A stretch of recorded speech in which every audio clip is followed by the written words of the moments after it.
Sorry, let me just finish this text. And send. Hi there, my name is Hillary, and I'm going to be talking to you about how technology is impacting our kids' lives. It can be so impactful that in their adult lives they may do things like answer text during a presentation, or maybe not even be able to put their phone down for a whole hour meeting. I'm going to address these issues and possible ways to combat them. As the parents of a 5-year-old, my wife and I have discussed this question so many times. It's incredibly difficult to know if we're using the right type of technology or the right amount of technology, and there's a lot of information out there on this topic. In doing research, I found everything from formal research papers to expert opinions to parents' and kids' opinions. Technology is growing in our world, and it's important that we find that balance because it's not going away anytime soon. So first, let's look at how kids choose to spend their free time. This is a survey given to parents by Gallup where they asked them how they choose to spend their free time. Parents said that 18.6 hours a week are used on screen-based playtime. And in the research overview, it was said that only 3 of these hours were used on educational screen time. 14.6 hours are used on indoor screen-free playtime. 10.6 hours are used on outside play. 9.6 hours are used doing things with parents or other adults, which also does not have screens included. 5.3 hours are used on structured play like organizational sports and other extracurriculars. And 2.7 hours are used on homework. We can see that the screen-based playtime takes up a pretty large portion of this. And while this is only referring to kids aged 2 to 10, there's another study on the subject that says that unhealthy habits are formed in early childhood. So it makes sense that these same numbers would correlate to teenagers as well. Emotional health can be majorly impacted by technology use. It can lead to isolation, especially in social media. When kids are on social media, they're choosing to isolate themselves, but they may not even realize that that's what they're doing. And researchers have shown that communication made via social media can be less emotionally satisfying than when it's made face-to-face, and this can lead to poor communication skills. UCLA did a study where they took 100 6th graders and they split them in half. The first half went to an outdoor camp for 5 days without any tech. The other half stayed at home and they were able to use their tech as they normally would. Before and after the week was up, all of the kids were given pictures of people with different emotions on their faces, and they were also played videos of people portraying emotions. They were asked to identify these. And the kids that went to camp after the week was up had a much bigger improvement than the kids who didn't go to camp. They found that being on devices can make kids spend less time developing those social skills and learning those nonverbal cues that are so important to communication. Lack of face-to-face communication can also lead to depression, as well as isolation can also lead to depression as well. There's a study in 2017 linking social media to depressive symptoms. In over 500,000 8th graders, symptoms increased by 33% from 2010 to 2015 in highly depressive symptoms. In the same age range, the suicide rate for girls also increased by 65%. Smartphones were introduced in 2007, and these increases in percentages correlate with that same time frame. And now 45% of American kids get smartphones between the ages of 10 and 12. With technology on the rise, it seems to me like that number will only increase. With more kids getting on social media and more kids having access to smartphones, those suicide and depressive symptoms are going to go up. So here we have some physical health issues. And while there is pretty limited research on the effect of physical activity and technology, researchers generally agree, or experts generally agree, that if you have more access to electronic devices, you'll have less motivation to go out and be active, which will lead to less active lifestyles. It can also be linked to to being overweight or being obese due to longer periods of inactivity, and the possible snacking that goes with screen time. Screen time, and especially too much screen time, can also lead to vision issues, especially computer vision syndrome, and this problem occurs when there's prolonged use of digital screens.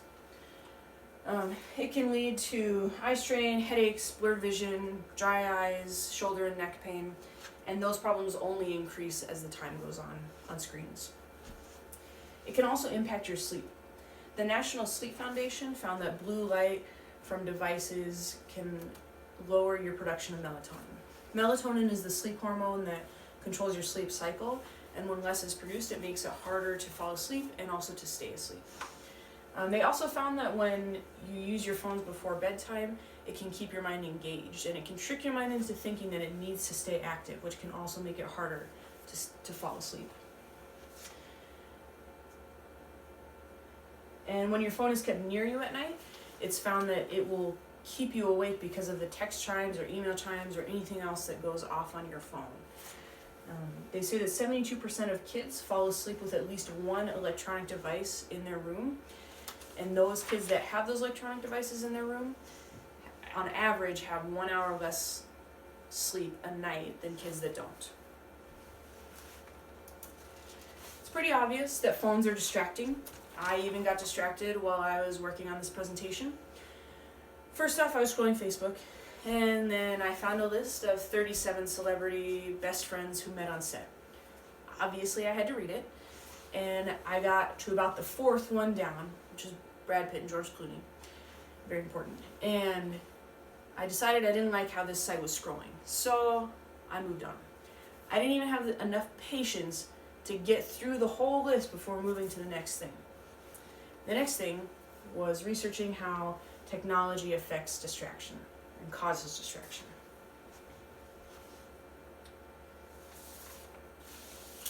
There's a 2017 study where they asked 520 undergraduates to take a test. They asked half of the undergraduates to leave their phone with them on silent. They asked the other half to leave their phones in a completely separate room. After the tests were taken, they found that the undergraduates who had taken the test without their phone in the room scored much higher on their cognitive tests. This is key when it comes to kids and homework.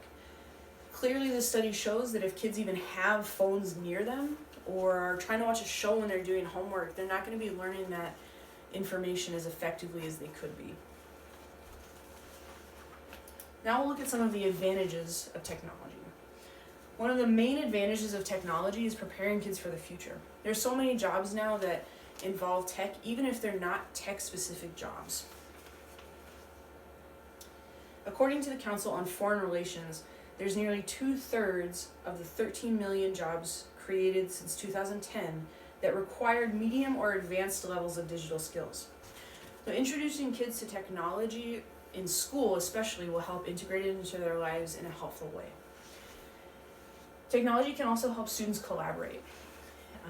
They can get together more effectively without having to actually get together after school. They can work on it at different time frames. They can also have better access to their teachers out of school hours with asking questions.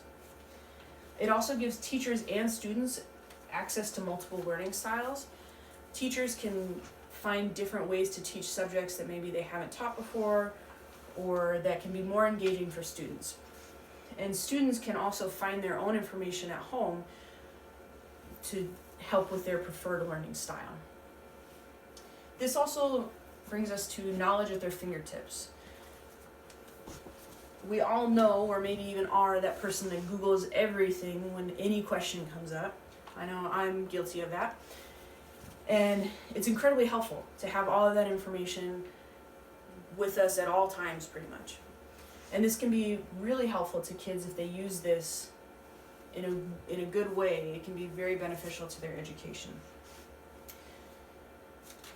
60% of teachers have started using educational games on a weekly basis. And there's not enough research to conclude that educational games are necessarily worth it for the classroom. But there's a lot of good and promising information of which types of games can improve certain subjects. And there's also a bunch of different groups working on educational games, on developing these educational games so that it will help kids learn in school. These are some other benefits that may not impact education directly, but are still helpful as life skills.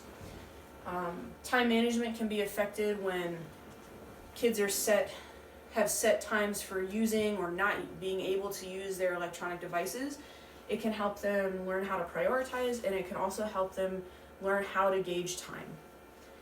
Video games can be majorly beneficial to motor skills and hand-eye coordination. There's research done at the University of Toronto in Canada that found people who regularly play video games have an easier time learning hand-eye coordination than people who don't. They also found that kids who regularly play video games have faster decision-making skills when it comes to critical events in life. And that strategic video games or role-playing games, even when they're violent, have helped kids with their problem-solving skills. And that those easy access games that we all love, like Candy Crush or Angry Birds, while they may not be educational, they do help improve moods and they manage anxiety. They can help manage anxiety. And they also help kids become more resilient because of the amount of failures that occur when you play a game like that. And entertainment. Entertainment is a benefit to us all. When used in moderation, obviously, it can be very relaxing and it can relieve stress. So how do we know how much technology to let our kids use, and how do we know which types of technology to use? This is what the experts suggest: to make 30 minutes of technology-free time before bed. This can help you get the amount of sleep that you need, and if you're able to make your room a totally technology-free space, you can even get a better sleep cycle throughout the whole night. Using the 20-20-20 rule means that you're going to take a 20-second break and look at something that's at least 20 feet away every 20 minutes while you're using screen time. And this is going to help reduce the digital vision strain that we talked about earlier. As with everything, technology needs to be used in moderation by everyone, and being the example for your kids can help them set healthy tech boundaries early in life. It's important that we lead by example for our kids. We need to make sure that we're actively talking to people instead of being on our phone and talking to them at the same time, and that we're listening to them, and that we make screen-free time a priority in our lives, and that we maybe set our phones out of the room while we're doing meals or something like that throughout the day so that it sets a good example for our kids. The Child Mind Institute has a lot more thoughts and ideas on how to do this and different types of technology that can be used, especially for education and young learners. Are there any questions? Yes. You had mentioned in the beginning of your speech that you had a 5-year-old. How do you feel technology has been good and bad for your child? It's definitely been both. It's been good and bad. We probably overuse it in our household, and I think we've gotten a little bit worse at it. We used to be pretty strict when she was younger, but we've also found that we've had some educational games that we'll use, and they can be really helpful. They've helped her learn how to write her letters, how to tell between lowercase and capital letters, how to write her numbers, and even do some sight words. So that's been really effective. We also make it a priority not to have the TV going in the background all day long, and I know that can be common in households, but we make sure that that doesn't happen, and I think it's made her able to sit through a full-length movie without needing to go and do something else, which doesn't always seem to be the case, at least with kids that I know. Yes? What's been the most surprising thing in your research that you found? I think the most surprising thing was probably the suicide rates. I realized that it was a problem, and I know that social media has been linked to depression and things like that before, but I didn't realize how much of a problem it really was in our society, especially with teens.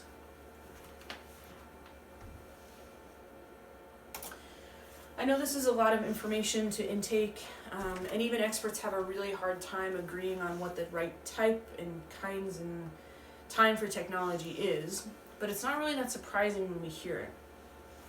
We see it in ourselves and we see it in our kids and strangers every day. Like I said before, technology isn't going away, and now we need to challenge ourselves and our kids and our friends to use these tools to ensure that we don't let it consume our lives. Will you accept that challenge?